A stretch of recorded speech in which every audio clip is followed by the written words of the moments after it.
a significant portion of which is overtime wages, because there just are not enough of them in supply.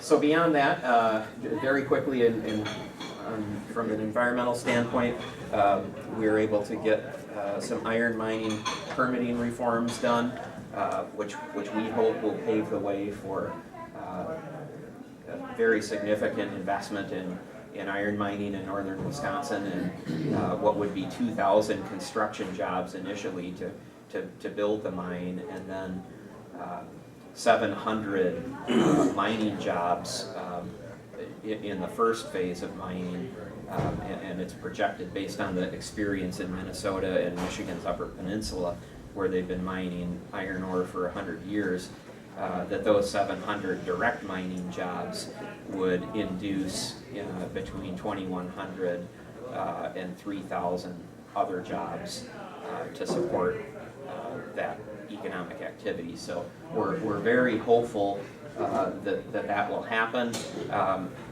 Governor Walker signed this bill into law in, I believe, February is either February or early March of 2013.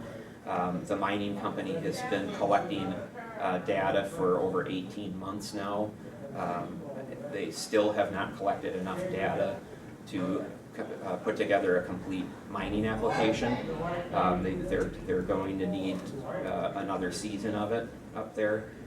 So much data from rock core samples to stream flows, stream temperatures, a lot of baseline environmental data that they've got to collect before they can put their application together, and they've just frankly run out of time. So they're gonna be at it again next year. But we're hopeful and optimistic that they can get that data collected next year and put a mining application together and give it to the Wisconsin DNR and the federal regulators, who will obviously closely scrutinize it and hopefully get a permit in place and get what would be one of the largest private economic development projects in our state history off the ground.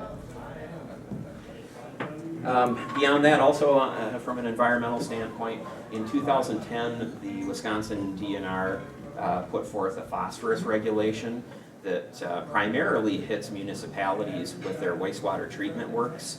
At the time, the DNR estimated that it would cost over $1 billion just for municipal governments to comply with. But then when we look at some other key industries that have phosphorus discharges, as well as the pulp and paper industry, the food processing industry, and the dairy and cheese making industry, we're very concerned about the cost of this. And again, the DNR had estimated it to be, I think, in the neighborhood of $1.3 billion. The municipalities hired a Strand Engineering to do an estimate, and it was closer to $3 to $5 billion. Either way, very expensive. And so what we asked the legislature to consider, and we had broad support from municipalities and agricultural groups and so forth, was essentially to ask the EPA for some additional time to comply with this, and with the theory being that if we could buy some time, perhaps a commercially available technology would present itself to allow these industries to meet these stringent phosphorus limits. Some industries just can't meet these stringent limits based on current technology, and others can meet it with current technology, but it's so costly that it would be difficult to make a business case to keep doing business in Wisconsin. And for some municipalities, particularly small municipalities in the rural parts of the state, they're looking at $2 to $3 to $5 million to comply with this rule, and that hits their water users, who, in some cases, might only be 300 people, 400 households. So when you start talking about putting a $3 or $4 or $5 million financial burden on 300 or 400 households, you can see pretty quickly how expensive that becomes. So we asked for some help and a timeout, and in bipartisan fashion, we're able to get this passed, and basically the ball is in the EPA's court right now, and who we worked with pretty closely on this, and we're cautiously optimistic that they'll grant us the 20-year timeout. And it's important to understand that we got to get from here to here eventually, and it's not a 20-year timeout where you do nothing at all. It's 20 years where you have to show incremental progress toward meeting those stringent limits. And so the bottom line is that municipalities and industry will eventually have to meet these limits, just hopefully we'll have more time to do so and in a more cost-effective manner. Sometimes, we often define victory in terms of what passed, but we also think of defining victory in what didn't pass and preventing the passage of legislation that we think would make Wisconsin less competitive. And so I've got a couple of examples of that. The first being the minimum wage increase to $10.10 per hour, and then having that indexed up every year.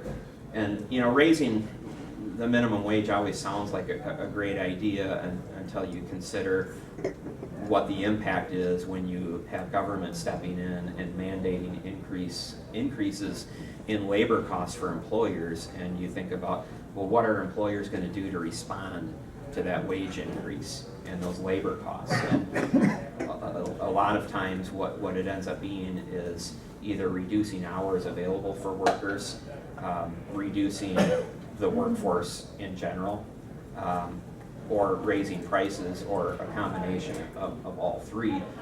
There was a study put out by the Employment Policies Institute earlier this year that projected over 27,000 jobs would be lost in Wisconsin alone if the minimum wage was increased to $10.10 per hour, and that's proportionally roughly equivalent with what the Congressional Budget Office found when they scored President Obama's proposal to do the same thing at the national level.